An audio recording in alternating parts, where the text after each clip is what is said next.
Né, você pode começar. Boa noite a todos.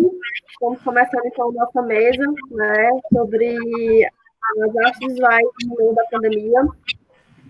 Eu sou Nessa Nóbrega, artista, e vou estar mediando, né. A Jaqueline vai se atrasar um pouquinho, a gente vai iniciar antes, porque ela está voltando aí, ainda está em trânsito para chegar em casa, e já ela entra, já a gente começa. E aí eu vou estar aqui começando a nossa mesa com essa grande pessoa, que é o Guga, vou aqui falar sobre ele. Guga Carvalho é coordenador de artes visuais da Ação Municipal da Cultura Monsenhor, mestre em Estética e História da Arte pela Universidade Federal de São Paulo, com pesquisa sobre processo de criação e também responsável pelo prêmio Residência de Criação da Prefeitura de Teresina, né? Então, antes de pedir para o Guga falar sobre toda essa experiência que ele tem, né, e também são experiências que vai além da própria coordenação, eu queria que o Anderson falasse um pouquinho sobre o festival, já que a gente está na terceira edição do Festival Entre Fontes, e falasse um pouquinho, né, apresentar o festival para quem está aí nos acompanhando. Boa noite, queria agradecer a Nesa, né, o Guga, a Jaqueline que está chegando, né, e falar que a terceira edição do festival, hoje é o terceiro dia, né, a gente teve algumas mesas, algumas conversas que foram muito...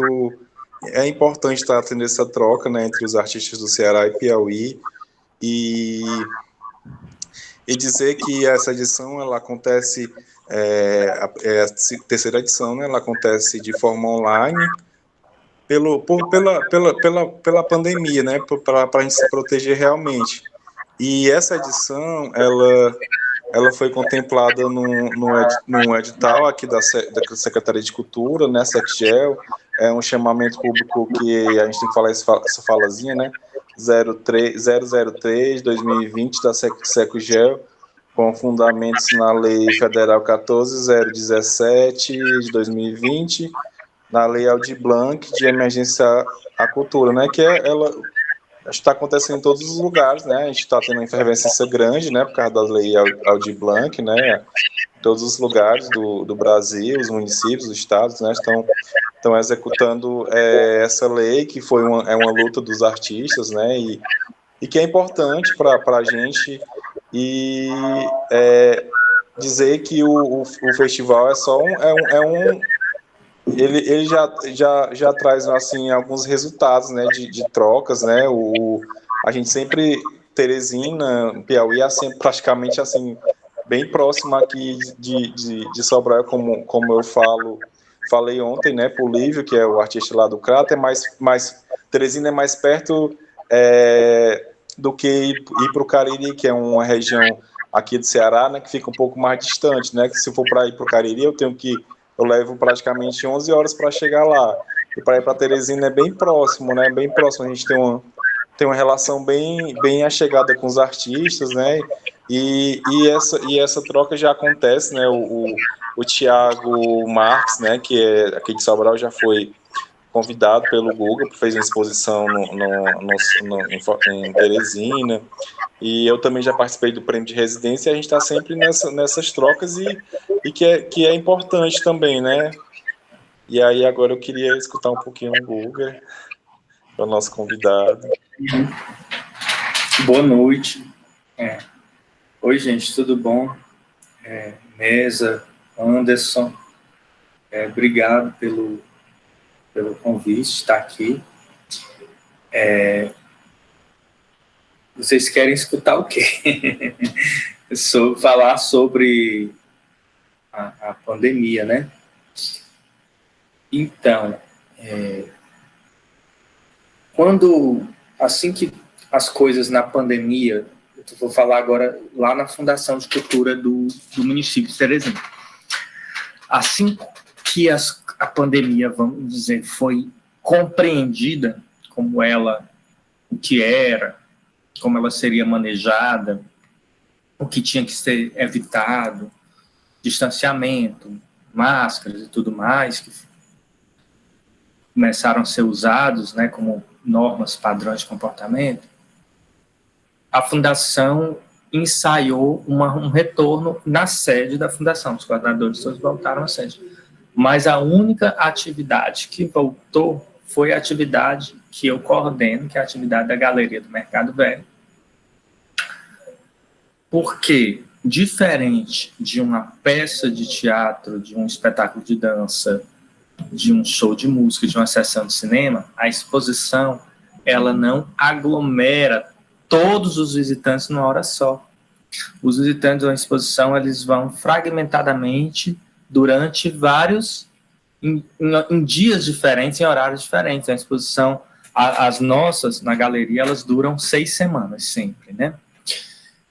8 horas por dia, 6 dias por semana. Então, qual é a probabilidade de todo mundo se juntar? Nunca. Então, assim, a própria maneira de se dar a atividade cultural da exposição, ela favorece aos cuidados sanitários. Então, a gente continua com as exposições presenciais. A gente abriu agora uma exposição da curadoria da Mica, lá do coletivo das Latinas, sábado agora, né? Então, assim, já a segunda exposição presencial da pandemia, com todos os cuidados, assim, o risco é mínimo, é o mesmo que a pessoa ir a um outro lugar, né, que está aberto, como shopping, até menos, porque lá tem uma circulação menor. Eu acho que não é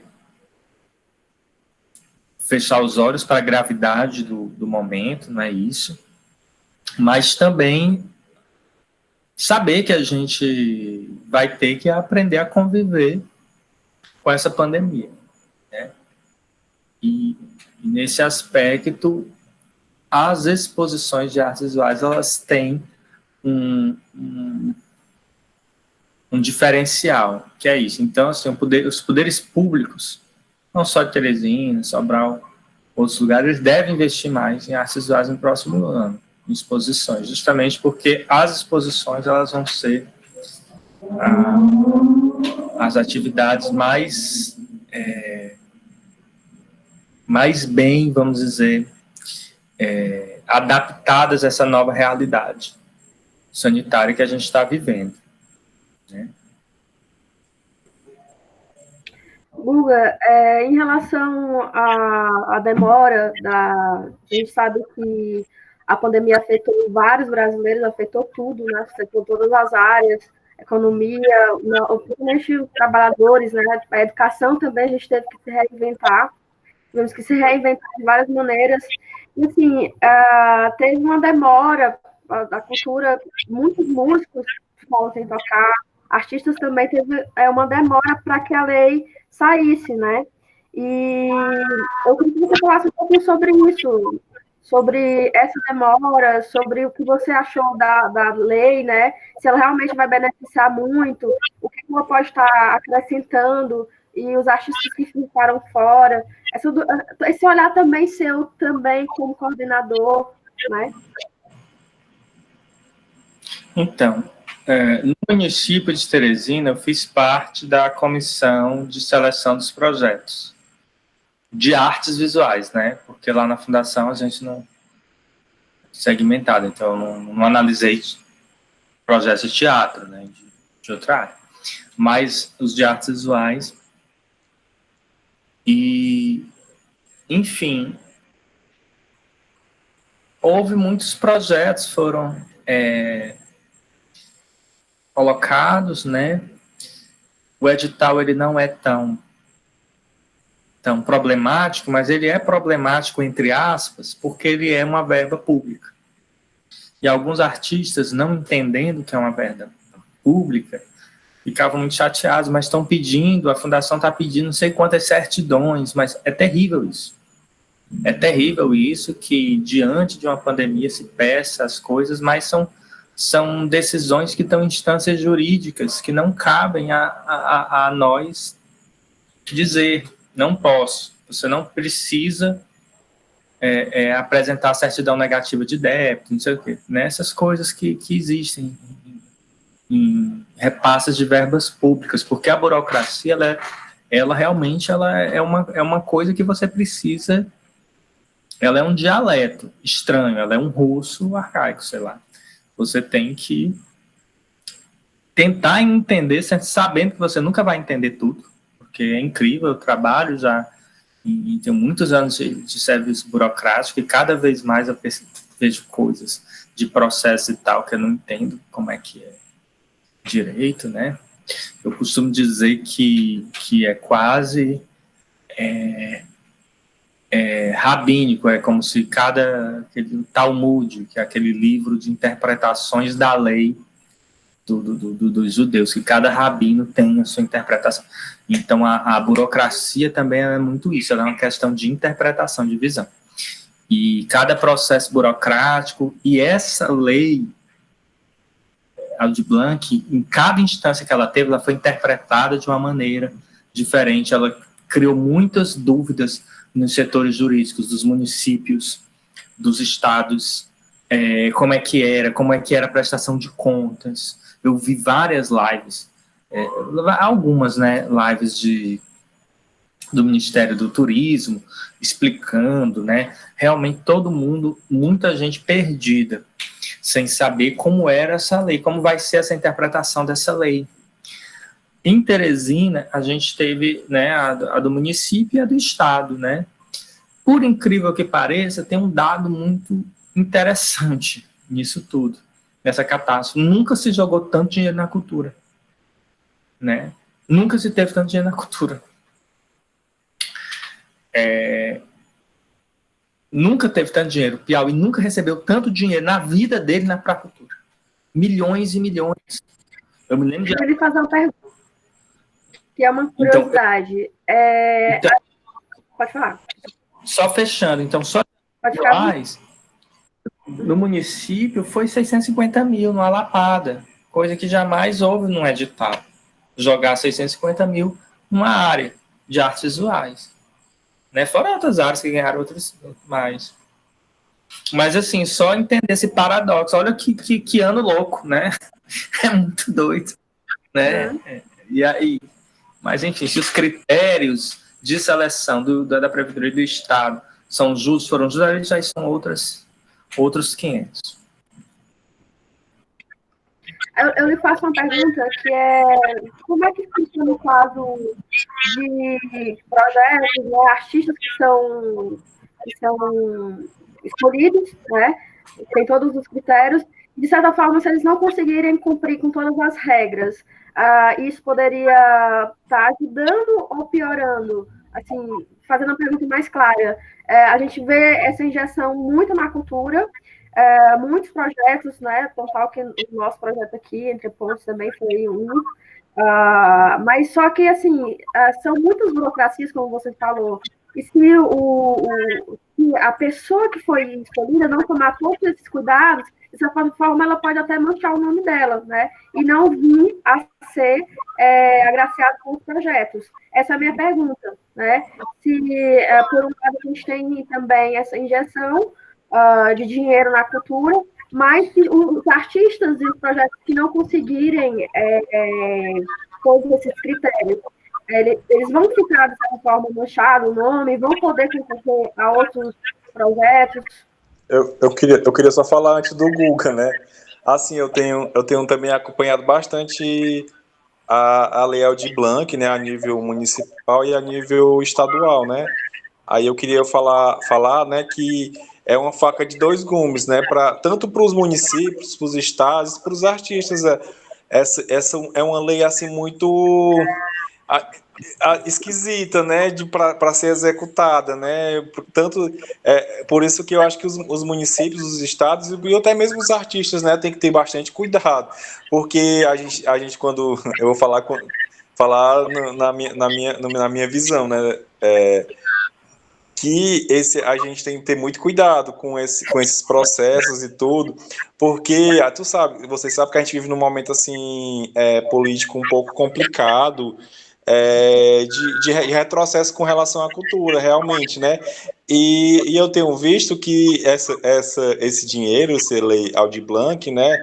Ela tem muitas brechas que podem até prejudicar os artistas, os municípios, com relação a repasses federais, né? Porque, tipo, um exemplo o inciso 3, né, dos espaços, acho que é o 2, inciso 2, né, dos espaços, tem um monte de regrinhas para gastar esse valor e não pode gastar. E aí, prazos muito pequenos para gastar. E aí, se os artistas não tiverem cuidado, e os municípios também têm esse medo, de não cumprir esses prazos, dessas exigências todas, pode acabar se prejudicando e aqui a ideia desses governos esse governo federal, né, não quer, pode até querer prejudicar, né, para prejudicar, se o artista não cumprir direitinho e tudo, porque ele vai a nível nacional, né, porque o artista, um exemplo, você participa da lei a nível municipal, né, fez um projeto, e aí você tem que prestar conta e o município vai prestar conta a nível nacional. E aí existe todo esse quebrar, andar em ovos, né, assim, muito, muito complicado, né, eu acho que o Hugo pode até falar também sobre isso. Então, essa questão de prestação de contas é uma coisa que todo edital federal tem, né? Aí ele vai ter especificidade, se é prêmio, se é serviço, né? Se é espaço, se é pessoa física, jurídica. E agora, assim, a questão do prazo, né? O prazo vai depender muito do tipo de projeto, né? Existem projetos que são de prazos, um filme, um longa, tem um prazo maior de feitura, é diferente de uma exposição, talvez. Enfim, mas o que eu acho é o seguinte, eu acho assim, eu ainda não vi em Teresina, no Piauí, ainda não deu tempo para eu ver o resultado dessa avalanche de projetos que foram financiados com todo esse montante inigualável que a cultura recebeu, né? E aí eu espero que realmente, como todo mundo, que esse dinheiro realmente chegue a pessoas, produtores realmente de cultura. E não vamos dizer as pessoas que querem ser artistas só quando tem uma oportunidade de ganhar dinheiro. Mas existem artistas que são artistas porque são artistas, ou são artistas porque pira. Ou você lida com aquilo, porque o teu fazer cultural é aquilo, você não sabe fazer mais nada, você não sabe nem olhar um carro na rua. Né? Você não sabe nem ser flanelense. Não que seja flanelense seja fácil, não estou dizendo que é fácil.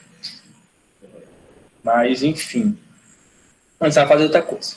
Não sabe ser médico, não sabe ser nada.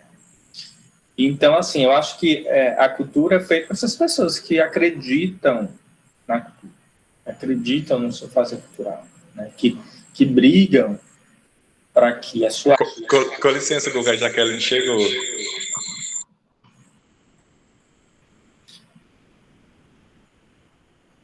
Pois entre, Jaqueline. Boa noite. Vou fazer a apresentação da professora Jaqueline, tá? Só falar que, antes de ela se apresentar, queria dizer que a professora Jaqueline Medeiros, ela é do Ceará, pesquisadora graduada em Artes Visuais pela Faculdade Grande de Fortaleza, mestre e doutora em História e Crítica da Arte pela Universidade Federal do Rio de Janeiro, com experiência em gestão cultural de 2003 a 2016, na de Artes Visuais do CCNB, de novembro de 2016 a novembro de 2019, dividiu a coordenação do Espaço Autônomo Científico Arte, fui ser o editorial Câmbio de Roda desde 2017. Doutora, por favor, se apresente, fique à vontade. Está sem áudio.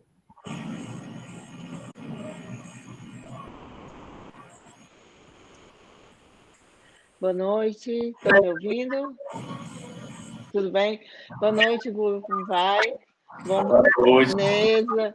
Boa noite, rever, Neza. Há um tempinho a gente já se encontrou, não foi? Obrigado, Anderson, aí pela movimentação nas artes aí em Sobral, na região aí norte. E boa noite a todos.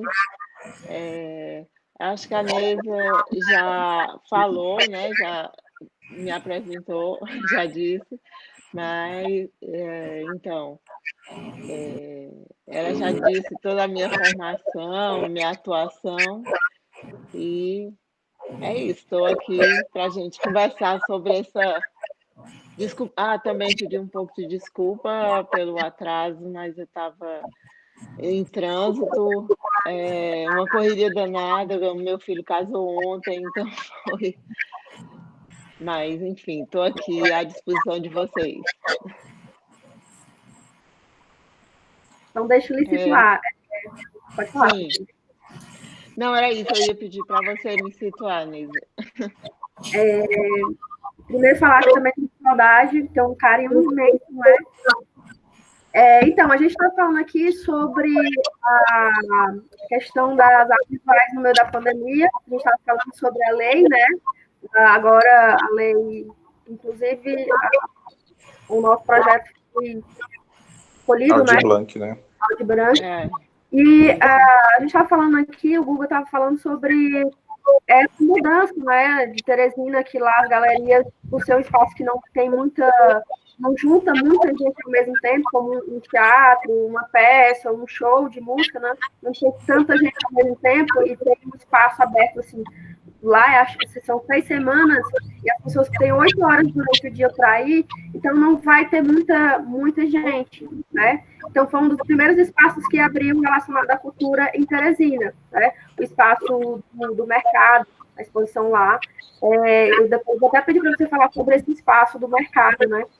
E a gente estava também falando sobre um pouco da burocracia, né? Que o Guga falou que nunca foi tão injetado tanto dinheiro na cultura. A gente está tendo, né? Lembrando que esse investimento, ele não foi só pela questão do próprio governo assim, né? Ele também com a luta dos próprios artistas estarem cobrando, né? E a gente está falando sobre esse processo pode ser também, devido à burocracia, né? Cada estado, cada município, ele interpreta de uma forma diferente. O Guga até falou que, assim como o Rabino, né, tem a sua própria visão daquilo que ele lê, cada município também vai ter esse seu entendimento, né? E isso pode também virar uma faca de dois gumes, porque alguns artistas acabam que não entendendo muito bem esse processo, se é serviço, se é pessoa física, se é pessoa jurídica, né? O Guga falou também que, dependendo da exposição, ela vai ter um prazo menor, se é um curta, o filme vai ter um prazo maior, né? E aí eu queria que você falasse um pouquinho sobre esse cenário do Ceará, né? Como é que está sendo as produções, como é que está as galerias, como você vê a própria lei, como você vê esse cenário, a sua visão diante disso tudo. Tá, beleza.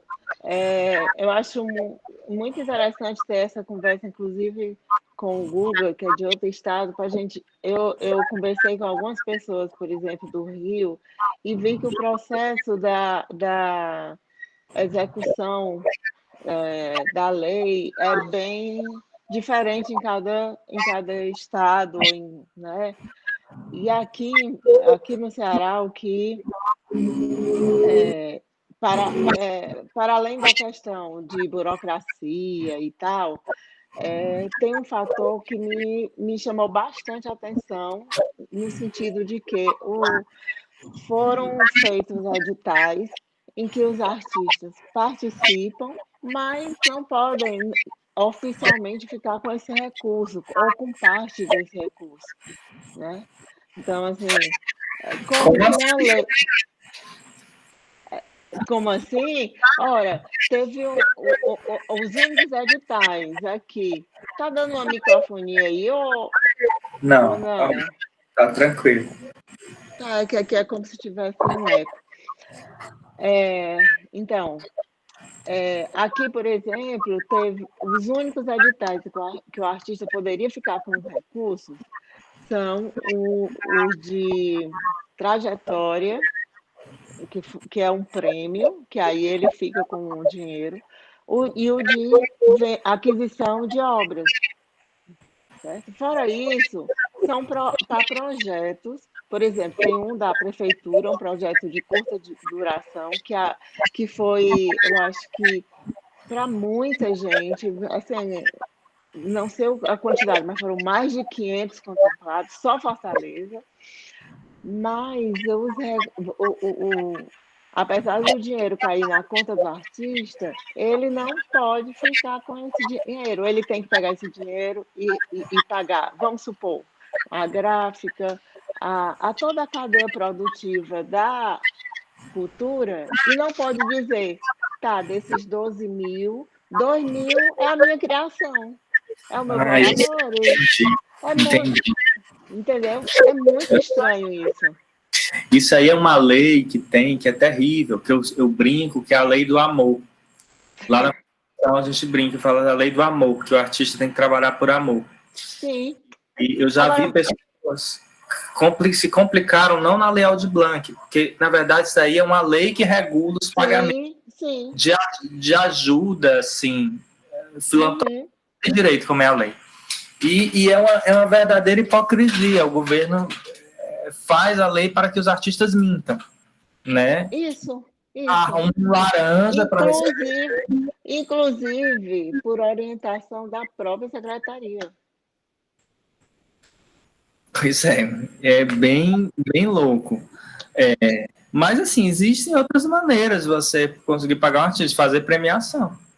Você premia completo. Só que o de premiação é um edital que, por exemplo, que premiou trajetória, que das artes visuais é um artista da capital, um do interior, do resto do Ceará, entendeu? Quer dizer... dinheiro para o Ceará. Foi muito, muito. Eu acho que a proporção é por habitantes, se eu não me engano. Habitantes, isso. Então, um estado muito populoso, teve muito dinheiro. Dinheiro. Teve sim. E só aqui foram cerca de 15 editais. Para vários segmentos. Vários mesmo. Teve segmentos da cultura popular, foi desde do São João, da festa do Maracatu, sabe, do carnaval mais tradicional, até aquela, meu Deus, Paixão de Cristo, que aqui no Ceará tem um município que faz, próximo, até o artista visual, até o espaço do teatro, entendeu? Então, assim, foi bastante amplo. Teve edital específico para diversidade cultural, sabe? Teve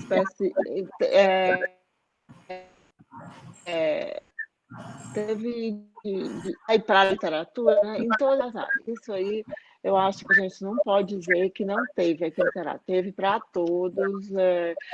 A questão que eu ponderei no início é que essa questão ser uma lei para ajudar o artista ou o produtor, né? Que tem também isso, que o produtor também poderia mandar um projeto, mas ele não pode ser pago pela produção dele. Ele tem que pagar, entendeu? Quer dizer, essas coisas é que deixam esse tipo de edital vulnerável. E aí, quem não for organizado, né, mete o pé pela mão. Você fica na mão de uma pessoa, assim, o artista ele fica na mão de uma pessoa que vai ser obrigatoriamente ter um laranja, vamos dizer assim. Pois é. Doido dinheiro. Vamos processar, né? Eu ia até perguntar que muitos artistas, eles vivem realmente só daquilo, da arte, o ator vai precisar ter ali uma peça, né? O artista visual também que vive vendendo só sua obra. Mas, assim, é meio complicado por conta que não tem como ele tirar como auxílio emergencial, né? Tipo, aquele dinheiro é reservado para ele. Ele vai ter que precisar, ou a gente cria espécie de evento que vai prestando serviço ao outro, né? É meio complicado porque, assim, nem sempre a gente tem esses tipos de evento, né? E também tem a galera da cultura que, por exemplo, o Bumba Meu Boi, aqui no Tianguá tem as mestres da cultura, né? Que são as dramistas. E, assim, além de não ter todo esse conhecimento de como fazer o edital, de como pensar nesse edital, né? Às vezes acaba que quando vai ver o edital, acaba que desistindo. No caso delas, não conseguiram porque teve o Paulão aqui que ajudou. Né? Teve algumas pessoas que ajudaram nesse processo que tem mais conhecimento de fazer Construção de projetos, né? Isso, fazer a questão do projeto, né? Mas e as pessoas que não têm esse conhecimento, né? E que trabalham já com a cultura há anos, como, por exemplo, a galera da escultura. Aqui tem muita gente que mexe com escultura e vive só disso, né? A Neza colocou realmente um ponto importante de que a dificuldade desses recursos chegar a todos que realmente necessitam, não só necessitam, mas que fazem arte e cultura. Por mais que aqui no Ceará, por exemplo, o que eu vi foi a Secretaria de Cultura disponibilizando e auxiliando muito os municípios, fazendo consultorias, fazendo reuniões diárias, virtuais, dando subsídios para eles instalarem e receberem os cadastramentos nas suas prefeituras do mapa cultural, que aqui a gente tem o mapa cultural, que é por onde a gente faz todos os editais, mas tem secretaria, tem município que não tem secretário de cultura, que não tem secretário de cultura, então, com certeza, esses municípios onde tenha mais essa população que tem essa dificuldade de inserção digital, é um complicador forte. Aqui na capital já fica menos, né? E nas grandes cidades. Eu vi aqui pelo resultado das seleções, muita gente beneficiada, gente que nunca nem tinha sido beneficiado com edital. A maioria existiu uma prioridade para os bairros da periferia de Fortaleza e da área metropolitana, né, da cidade. Então, teve foi claro, eu vi muito isso. Claro que aqui teve uns questionamentos com relação ao prêmio, principalmente trajetória, porque quando se vê um prêmio de uma trajetória, quando se fala nesse sentido, requer um histórico de atuação, anos e anos, um reconhecimento público. E aí essas pessoas muitas vezes são pessoas que já estão na arte, muitas vezes não são, né? Pessoas que estão na arte há muito tempo, mas nem por isso não precisam, né? Eu achei muito interessante esse edital de reconhecimento de trajetória, porque a gente tem aqui grandes artistas, como, por exemplo, o Zé Tarcísio, que já tem 70 e lá vai anos, e vive exclusivamente de arte. E num ano que não tem exposição, que não tem produção, que nada, para viver de quê, né? Pois é. Não é professor, não é assim, professor que eu digo de ter um emprego de professor, não tem. Enfim, então um edital desse garante, um prêmio desse garante pelo menos um ano de manutenção da vida dele, né? Com certeza. Com certeza. Uma das coisas também que eu acho complicadíssimo quando esses prêmios, assim, que é um montante de dinheiro muito grande, é que a gente viu em todas as secretarias falta de pessoal para conseguir criar comissões Por quê? Primeira coisa, tiraram da lei uma coisa que era essencial, que nos primeiros rascunhos, vamos dizer, nos primeiros formatos da lei teria, que era desse montante, ter um montante destinado, não sei se era 5%, para as questões administrativas, para que você eu lembro. Participar da comissão. Então, você já empregava pessoas que já estavam precisando daquela grana para a comissão. Então, quando eles viram isso, eles já dificultaram, né? Porque muitas secretarias que estão passando por problemas financeiros sérios, eu digo porque eu trabalho numa secretaria que está passando por perrengues, como todo o Brasil, né, com essa pandemia, com os municípios com a taxa de arrecadação lá embaixo, era uma verba que nos iria melhorar muito mais a qualidade e o processo de seleção do prêmio, e até mesmo formulação dos editais, se você chamasse outras pessoas para... Ainda tinha outra questão, né, que ano eleitoral, né? Isso eleitoral em pandemia. Então, a própria secretaria estava envolvida com mil e uma coisa, porque uma campanha em épocas de pandemia não é da mesma forma, exige um corpo a corpo que não pode, né? Assim, mas uma ação um esforço muito maior do candidato, que for. Mas eu achei interessante, achei curioso que a prefeitura, não sei se foi Juazeiro do Norte ou foi o Crato, abriu um edital para quem quisesse se inscrever para ser da comissão. E esse edital, eu não sei como eles conseguiram, mas colocaram como da lei, Aldir Blanc, um dos editais. Olha, mas que nossa, essa devia ter sido copiada, essa maneira. Foi. E aí, nesse caso específico, eles não estavam limitando a ser do município de Juazeiro, porque se eles estavam abrindo o edital é porque precisava de muito mais gente do que existia na cidade, né? Então foi, se eu não me engano, ele ampliou para o Ceará. Assim, não foi Nordeste ou Brasil, mas foi até no Ceará. Mas, assim, por outro lado, o que eu ia dizer, eu tive contato com alguns artistas e perguntei sobre como estava lá no Rio de Janeiro, por exemplo.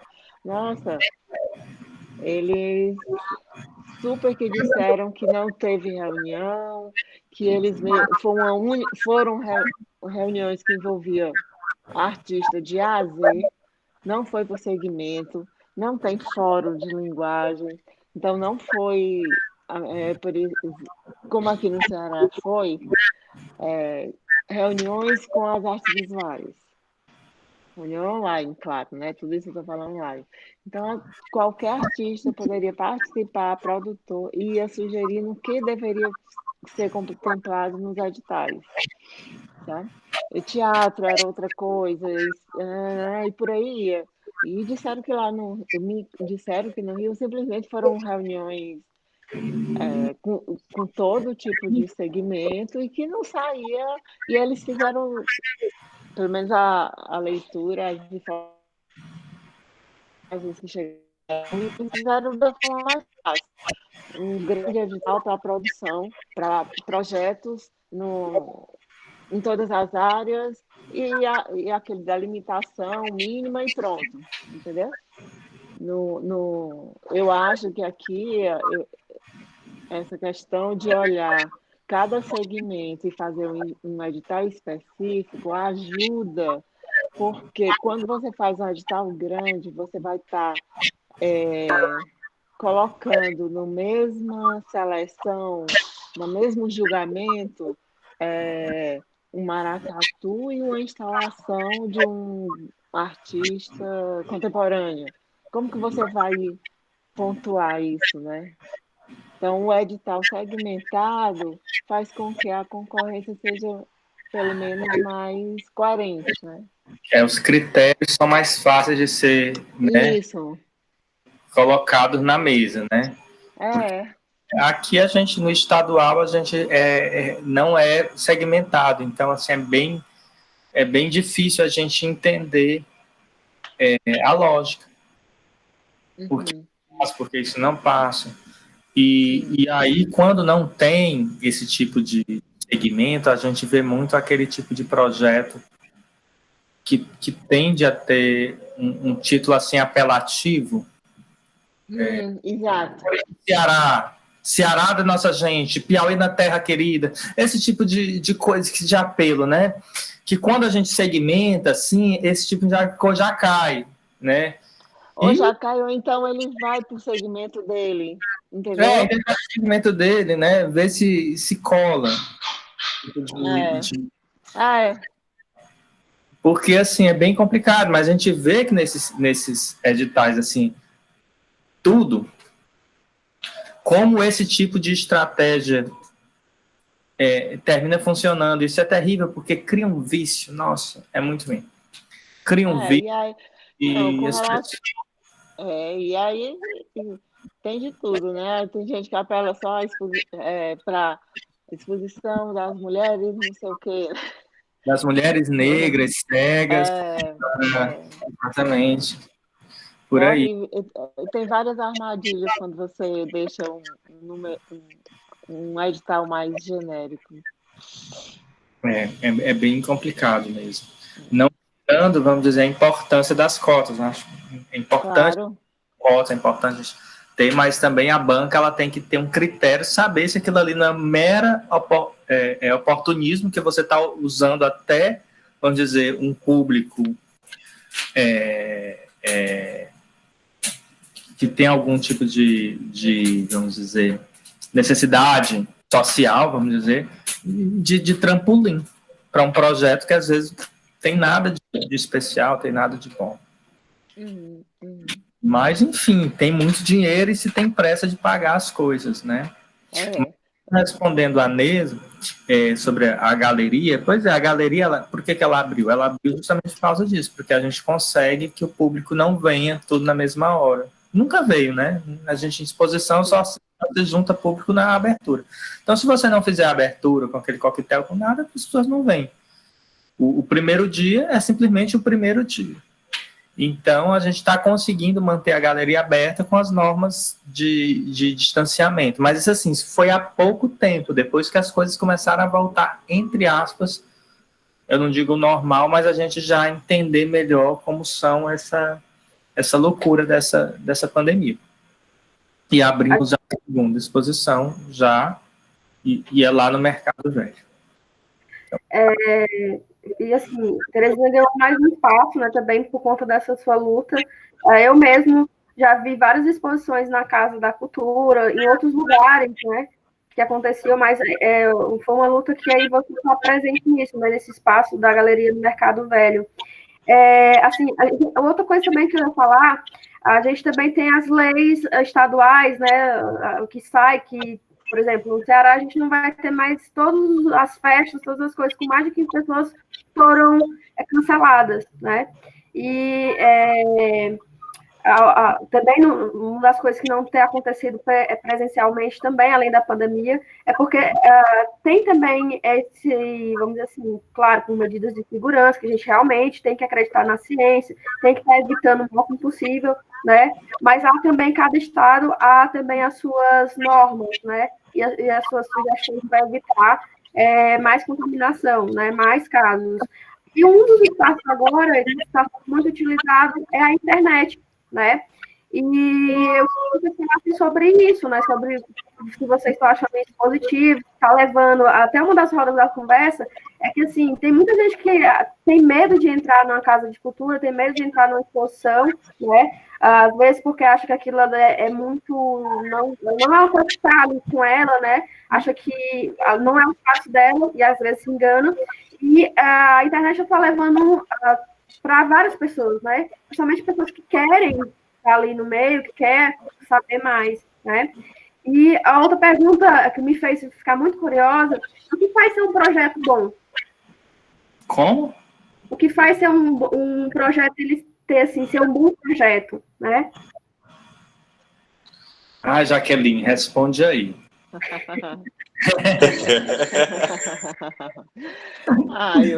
O que é um bom projeto não é tão fácil dizer, mas a gente pode dizer que é um projeto objetivo, né? Assim, pensando do ponto de vista de uma comissão, né? De seleção, tem que ter objetividade no sentido de você ler e entender o que é que ele está se propondo. 2, o proponente ter conhecimento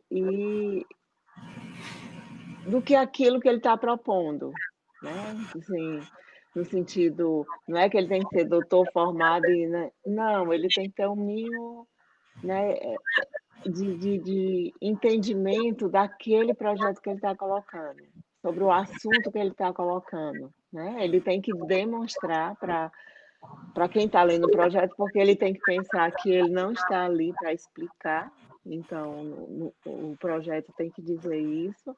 Isso não quer dizer que a pessoa não, que um projeto de iniciante não seja bom, porque apesar de ser um projeto de um artista iniciante, ele vai dizer o quê? Vai dizer o que é que ele já estudou, quais são as linhas de pesquisa, quais são os artistas que ele se inspira, né? No caso, e isso tudo vai formando, como se diz, um conceito sobre aquele projeto que ele está colocando. E aí vem a questão, a execução. Ele não tem experiência, vamos supor, exemplificando, mas ele vai chamar pessoas que têm experiência para trabalhar com ele. Né? Se ele vai colocar fotografia, ele diz, mas eu vou chamar o fotógrafo tal para a impressão da empresa X vai ter um tratamento da imagem pela empresa Y, né? Assim, aí ele vai dando credibilidade de que ele vai conseguir executar aquele trabalho, né? Além, tem uma coisa também que eu acho interessante pontuar, às vezes o artista quer muito florear e fica fazendo citações que não cabem, não tem nada a ver, que se ali dá uma chateação, aí bota uma coisa filosófica que não tem nada, só para dar um ar, né? E aquilo ali é uma coisa assim que eu particularmente, eu já acho meio chato. E eu conheço pessoas que são bem radicais, que detestam, assim, você meter um conceito filosófico, uma citação filosófica. Se caber no projeto, realmente, ok, faz parte do projeto, assim, acho que a banca entende isso. Mas, às vezes, só é para dar agregar valor, né? Aí é complicado, fica meio chato, né? Às vezes, tem projetos, assim, que querem, assim, prometer demais. O artista vai fazer tudo com aquele dinheiro. Ele vai fazer uma exposição, ele vai fazer um livro, ele vai contratar um homem, vai trazer criança, ele vai fazer tudo. Ele quer fazer tanta coisa com aquele projeto que, porra, é chato, né? Eu gosto de ver projeto quando o artista se paga bem, quando ele paga os outros bem, quando ele faz uma coisa legal, assim, sem precisar, assim, se vender, assim, para a instituição. Está se pagando, está se fazendo as coisas. Eu acho bacana. E assim, os critérios de editais, assim, são muito doidos, assim, você pede, assim, originalidade, né, tem uns critérios que a gente coloca, assim, o prêmio acho que a gente coloca isso, mas é super louco isso, a originalidade, porque a originalidade é uma grande conversa, mas é só para não cair naquela esparrada, por exemplo, evitar, por exemplo, estou falando agora especificamente do edital do prêmio de criação, daqui de Teresina. Se a gente pede originalidade, justamente para evitar não cair no senso comum o tempo inteiro, que tinha pessoas que ainda colocavam, assim, o nome do projeto, As Cores de Teresina. Assim, paciência, né, assim, não dá mais para a gente fazer uma coisa tão infantil. Vamos partir para frente. Então, assim, eu acho que tem alguns pontos, alguns critérios, que não é nem para onde o artista vai, mas é para evitar coisas batidas demais. Ninguém está apontando o novo na arte, ninguém está querendo que o novo nasça, porque isso aí é uma outra discussão. Mas eu acho assim que um projeto bom ele tem que seduzir, né? Ele tem que seduzir você de alguma maneira. E é muito subjetivo, né, Jaqueline? Porque, por exemplo, numa banca, você está escolhendo alguns projetos, né, de uma banca. Para uma exposição, sei lá, ou para uma residência, qualquer coisa. Um projeto termina dialogando com o outro, um projeto termina puxando o outro, né? E às vezes, num outro contexto, um outro projeto entraria e o outro não entra, mas é porque só pela capacidade de relacionar. Aí vem o fator sorte, né? Que também tem. Mas eu acho que um bom projeto é a pessoa ter uma pesquisa, realmente uma pesquisa séria, uma pesquisa sua, pessoal, porque não é o projeto, não é o formato. Não é aprender a fazer um truque, né? É ter realmente uma visão, construir uma visão de mundo a partir das artes visuais, de ser artista no mundo que a pessoa vai estar apta a ter um conteúdo, a espremer uma coisa e sair, né? Tem projetos que a gente vê que são mal feitos, mas tem uma coisa interessante. Você vê que o artista está indo para um lugar legal, né? E tem também duas coisas o Google falando, eu lembrei. Uma que, quando ele fala de que coloca muita referência, vem muito junto com essa questão que eu falei da objetividade. É que o artista tem que imaginar que uma banca tem 500 projetos para ler. Ele começa de manhã e quando dá 18 horas... A cabeça dele já não está... Então, é humanamente impossível você ler um projeto às 8 da manhã e outro às 18 horas, você está com o mesmo frescor e tempo de ler com uma dedicação, mesmo com toda a dedicação. Mas a objetividade, a simplicidade, porque veja bem, o simples não é escrever 3 linhas, né?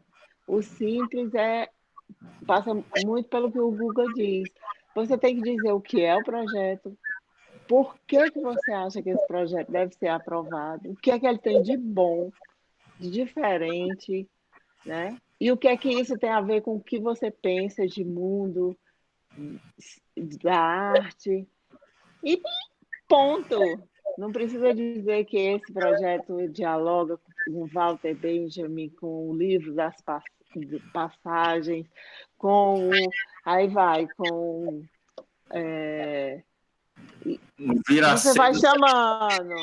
Aí vai, Não, eu também de coisas. Isso aí você deixa para fazer quando você for escrever Não, passou o projeto, está aqui, né? Agora eu posso fazer 3 páginas de texto dizendo o que é que eu quero dizer sobre esse trabalho, entendeu? Mas numa banca de seleção é humanamente impossível você escrever 3 páginas de referências do projeto e querer que a comissão jogadora consiga assimilar e dali extrair o que é essencial e o que é realmente o projeto. Eu vou fazer assim uma pergunta, né, audaciosa minha. Escrever um projeto não é a mesma coisa que escrever um projeto acadêmico. Pelo que eu entendi, a gente precisa ser original, simples e objetivo. E não precisa referenciar tanto. Seria isso? Sim, depende do edital, mas... O projeto, totalmente.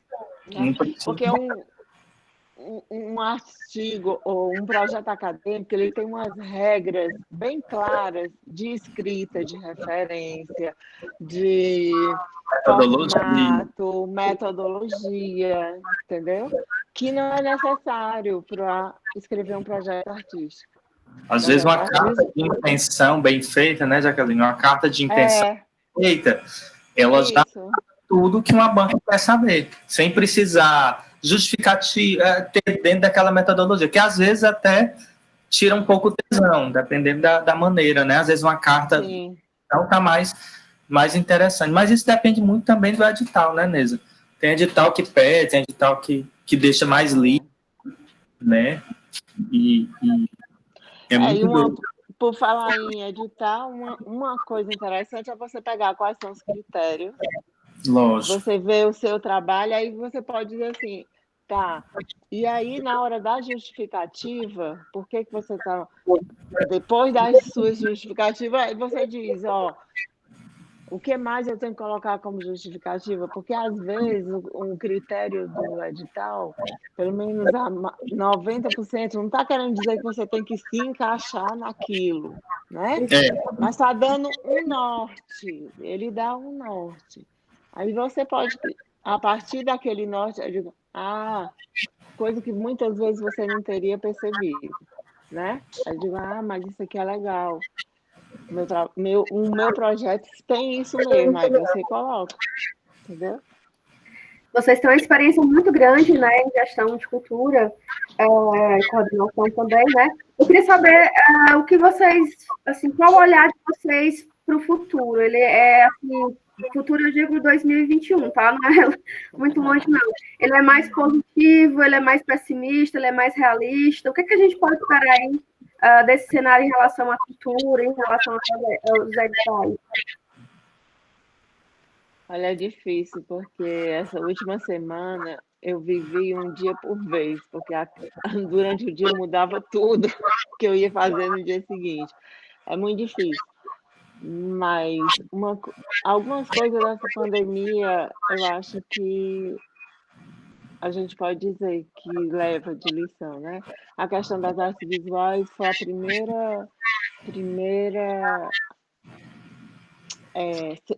segmento das artes e cultura que abriu, né? Antes de teatro, antes de cinema, antes de tudo. Por quê? Porque Os museus estão abertos. Os museus estão abertos, você pode agendar visita, você tem um dia inteiro para você, e é diferente de uma peça de teatro que só tem naquele momento, então todo mundo vai assistir. Então, isso foi o que a gente pode tirar de lição disso, que as artes visuais passaram a ter olhado por esse perfil. Ou esperamos, né, que seja vista. Assim, aqui, por exemplo, no Ceará, tem um espaço cultural que tinha vários segmentos. Só está aberto porque tem as artes visuais, nenhum outro está funcionando. Por aí. Aí, esse centro cultural, que antes não dava valor às artes visuais, teve que dar valor, porque senão tinha que fechar as portas. Lógico, isso é legal. Não, da fundação cultural toda que eu trabalho, o único espaço que está recebendo público é a galeria. Eu coordeno, está fechado, os teatros estão fechados, está fechado. E é isso mesmo. As visuais, ela está sempre na frente.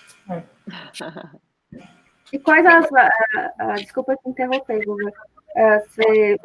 E quais as outras soluções, então, para as outras áreas? A música, o teatro, que também faz parte da presença do público, esse monte de gente, né? Qual seria a saída? Eu sei que vocês têm mais experiência com as visuais, mas assim, seria realmente fazer as lives, seria realmente usar a internet a favor, porque a gente também está vendo tantos espaços abertos, né? Mas a gente também vê muitas exposições, como a própria exposição que a gente abriu aqui no Terceira Reunião, né? A gente abriu virtualmente, apesar de alcançar mais gente, mas a gente também sente aquela falta do espaço, né? Porque tem uma aflição, é diferente quando você está no espaço ali público, né? Onde a exposição está montada, você pode esbarrar com outras pessoas, conversar sobre aquilo. Mas qual seria a solução, assim, para as outras áreas, as áreas a arte visual, né? Gente, eu acho que é esperar a vacina, eu vou te dizer com toda franqueza. Eu ia ao cinema toda semana. E desde a pandemia não tive coragem de voltar. Voltou aí, mas eu não ainda tive fôlego assim para voltar e tal. Tive gente da minha família que morreu de Covid, uma tia que morreu de Covid. Então tudo muda, você começa a entender, gente, tudo bem, eu posso não morrer, mas eu posso transmitir. Enfim, eu também penso assim, porra, mas você vai parar o o negócio lá das pessoas, você não vai, mas eu não vou para aglomeração. Vou para o supermercado, que é o jeito. Mas, assim, quando tiver a vacina, tudo bem, porque as pessoas estão morrendo, né? Assim, é muito sério, assim. Eu não vou. Agora, tipo assim, também não critico quem vai, assim. Parece que estão tendo, assim, uns cuidados e tal, mas mesmo assim, eu não... É porque eu vou fazer uma propaganda, a gente acabou de lançar um filme agora, né? Eu e o Danilo. Mas, enfim, eu não acho que é hora de... Só se for um ar livre. Cinema é um ar livre. Aí tudo bem. Aí você faz uma sessão ao ar livre. Mas, assim, juntar muita gente dentro, assim, eu tô... Não sei ainda como... coisas. Mas não fui para show... Não foi nada, assim, que tá tendo, assim, ainda, boate, eu passo, às vezes, em frente a uma boate, eu fico horrorizado. Ontem eu passei, eu fiquei horrorizado, assim. Não sei, assim, eu acho, eu tenho medo aí dessas segundas levas e tal, né, que vai ter, e nosso calendário de vacina vai ser mais retardado, né, então eu nem sei como é que as outras áreas vão se virar. Eu só sinto... Eu acho que vão ter que continuar online, porque o cinema está aí aberto, mas quantas pessoas têm coragem de ir? Uma sala fechada que não tem ventilação. Você tem que confiar que aquele ar-condicionado que é limpo o quê? Diariamente? Que como é que é? Complicado. Um teatro também fechado, com ar-condicionado. Eu também não tenho coragem. Não tenho. E não vejo, não vejo ninguém, assim, da minha relação que tenha pelo menos imaginado que poderia ir para o cinema nesse momento. Cinema ou teatro. Ou show de música, assim, em algum lugar fechado. Né? É difícil. No meio da pandemia também surgiu muito a questão da ansiedade, né? Muitos artistas falando sobre isso. E você ser multifuncional, né? Você saber lidar com mais coisas, lidar com desde o processo da criação até colocar ela na internet, né? Colocar nas redes sociais. Assim, para vocês, como é que foi isso? Vocês tiveram que se reinventar de alguma forma? Para vocês também foi um processo, teve ansiedade, teve incertezas, teve momentos que vocês se sentiram assim, meio desanimados em relação às artes visuais? Como é que foi esse processo para vocês? Então, para mim, eu posso falar que foi bem simples. Na pandemia, ela não aproveitei minha pandemia para fazer curso, essas coisas não. Foi uma pandemia mais improdutiva mesmo, assim. Foi de marasmo, assim. Eu não me adaptei tão bem. Eu acho que eu tendo a minha rotina de não sei o quê, eu consigo organizar meu tempo. É terrível organizar o tempo em casa. Eu não sei porque eu não sou um bom administrador do lar. E isso, assim, eu percebi, assim, eu fiquei nossa. Olha, eu tive, assim, foi uma sorte, entre aspas, porque o meu período de mestrado, término de mestrado, foi agora, na pandemia. Olha que legal, que ótimo, né? Pois isso, para mim, eu não senti. Se eu tivesse trabalhando, fazendo todas as minhas coisas, ia ser a mesma coisa. Eu ia ter dado conta direitinho, até melhor. Eu acho horrível. Eu não gosto de não ter uma rotina, de não ter as coisas, sabe? Isso aqui parecia assim que as coisas estavam muito fora do ar. Eu não vejo muitas lives, essa é a verdade. Só via da Angela Rorô, não sei porquê, mas eu gostei. Enfim, agora eu conheço amigos que fizeram vários cursos maravilhosos. Assim. Eu vi muitos cursos, assim, porque eu fiz parte de uma comissão, de aquele edital da Funarte, não sei se vocês viram, que era de cursos. Então, tive que ver todos os cursos, né? Então, eu vi tanto que eu não aguentei mais ver nada. Não fiz curso, queria até me inscrevi em alguns, assim, de roteiros de cinema, umas coisas bem legais, assim, bem diferentes. Vou fazer algumas coisas, mas não vi. Vi muito, assim, fucei muito no YouTube, assim, novelas antigas, Sabe, essas coisas, assim, programas antigos. Então, assim, eu tive um outro tipo de comportamento de telespectador. Realmente tive, mas a rotina, a produtividade não ajudou. Né? No meu caso, não. Não sei na Helena. No meu caso também não. Assim, foi entre altos e baixos, né? E repensando que até sei lá, o que vale, o que não vale ser feito, até que ponto a gente tem que ter esse esforço sobre-humano, muitas vezes, para fazer, para realizar, e, enfim, fora o pavor, né, da primeira onda, que foi terrível, aquela surpresa, aquele pavor de até sair de casa e o que é isso? Parecia é a cidade sem ninguém, é uma cidade fantasma, né? Mas eu acho que isso influenciou bastante. Minha produtividade também não foi grande. Eu tinha algumas coisas que eu podia aproveitar e correr para fazer, assim, que estavam aí na gaveta, que estavam precisando dar andamento. Pouca coisa. Fiz com muito esforço, me esforçando, vamos lá, não desista. Tenha. Aí Tem a fui. tem a fé na vida. Isso, mas dizer que foi tranquilo, não foi, nem está sendo até agora.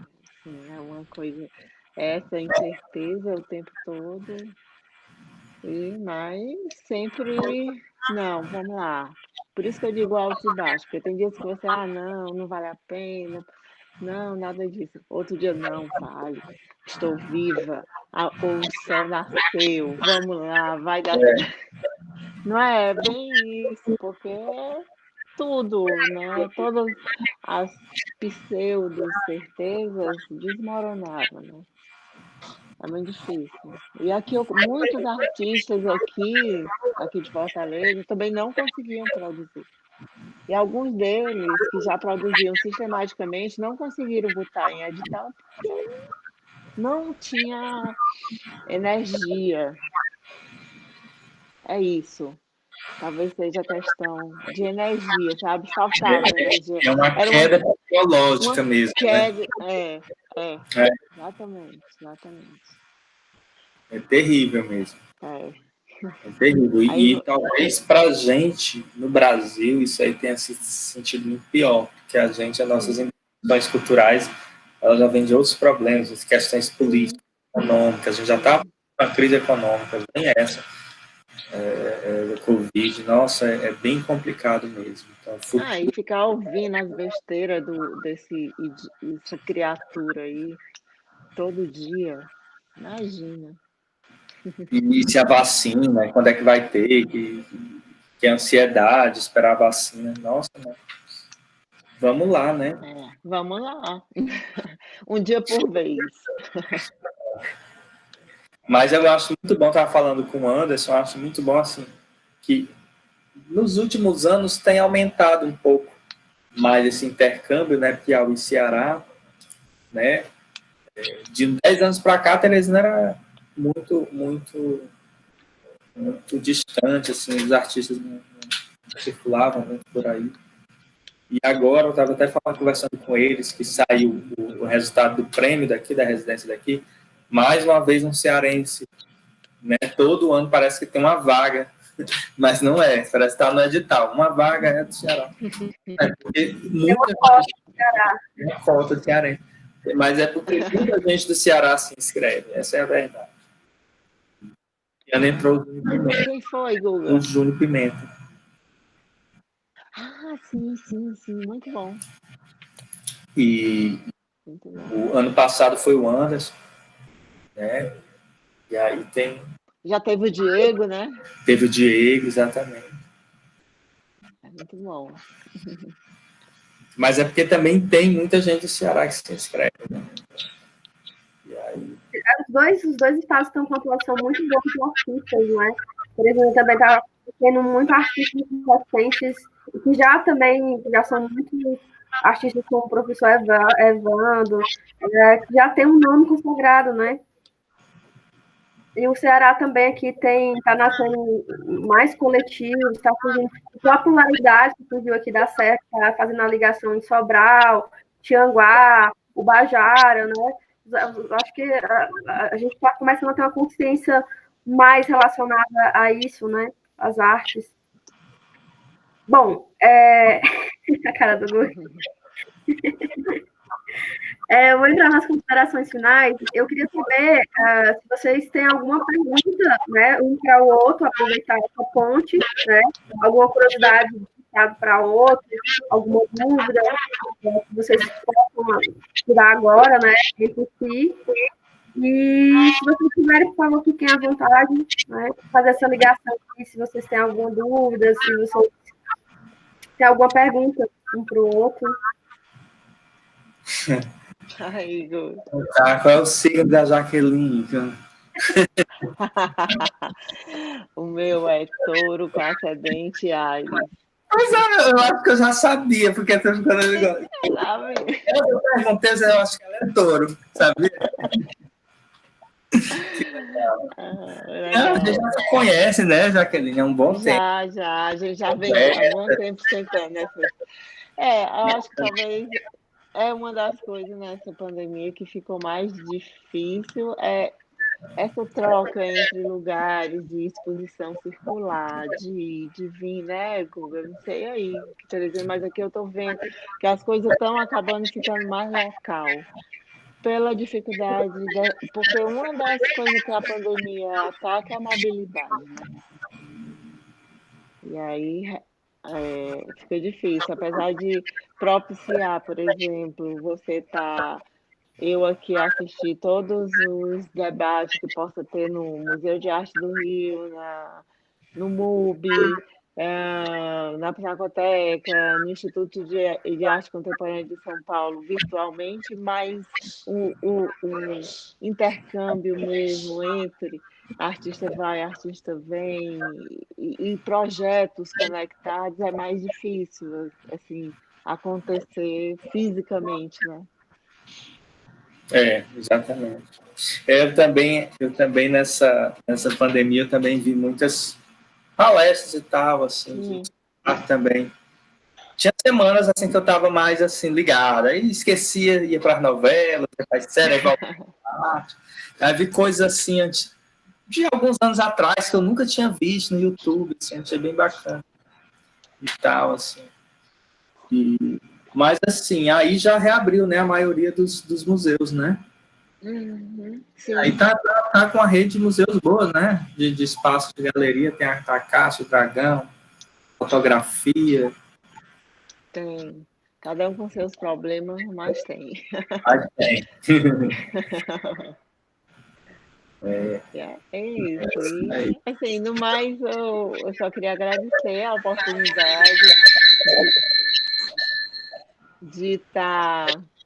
de mais uma vez me conectar com vocês, rever a Neja, o Anderson, o Guga também. E vamos fazer mais vezes essa parceria Ceará-Piauí aí, viu? Com certeza. Com certeza. E eu também queria agradecer o Anderson, né, pelo convite. O Anderson, que é esse artista e produtor que está sempre pensando essas pontes. A Neza. Eu acho que desculpa, eu acho que ele nunca desanimou nessa pandemia, viu?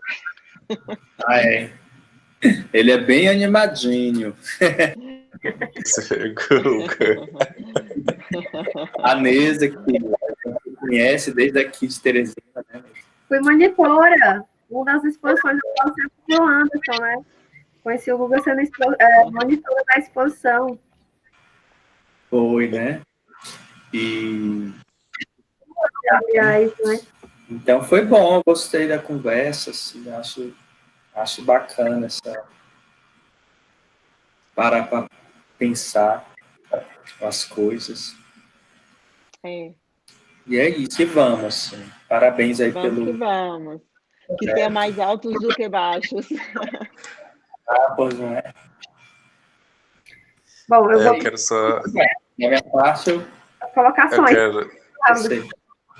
Quero só agradecer a Jaqueline, né, por aceitar o convite, né, assim, é uma honra para mim, e o Guga também, né, eu fico, assim, feliz porque são duas referências, né, um do Ceará e um do Piauí, assim, que para mim são referências para as artes visuais, né, que estão sempre fomentando e também tem essa ideia, né, de sempre estar próximo aos artistas e o produto fazendo oportunidades para os artistas fluírem seus trabalhos, mostrar seu trabalho, né, isso que os curadores, os críticos, né, eles fazem isso e vocês estão, assim, muito próximos e sempre fazendo isso, também fazendo essas pontes, né, e vendo o nosso trabalho, e a gente fica muito feliz com você estar próximo da gente, assim, eu só tenho uma gratidão para Jaqueline, né, e para o Guga,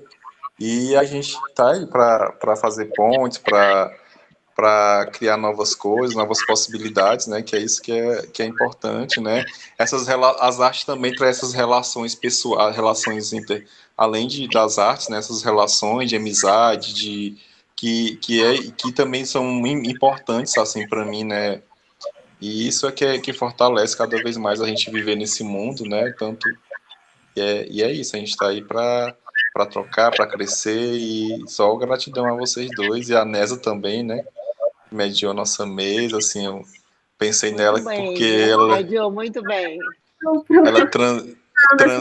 é de Teresina e mora aqui no Ceará, né, e faz esse trânsito, né, e é uma grande artista também, é professora de artes, né, e ela também faz essas pontes também. Muito obrigado, gratidão a todos. Obrigada.